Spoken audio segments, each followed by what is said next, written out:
नमस्कार, मी अथर्व प्रफुल्ल जाधव, प्रफुल्ल शंकरराव जाधव यांचा चिरंजीव. कोरोना काल आज आणि उद्या या विषयावर थोडंफार बोलणार आहे. कोरोना काल कसा होता?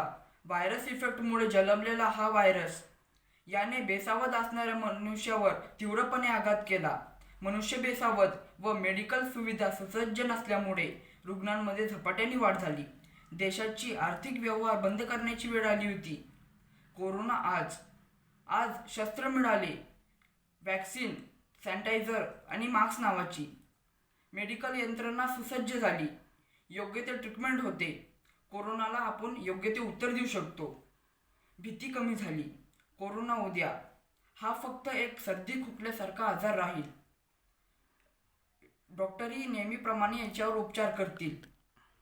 मी एकच सांगू इच्छितो, मास्क लावा, सॅनिटायझर वापरा आणि लस घ्या आणि कोरोनाला पळवा. थँक्यू.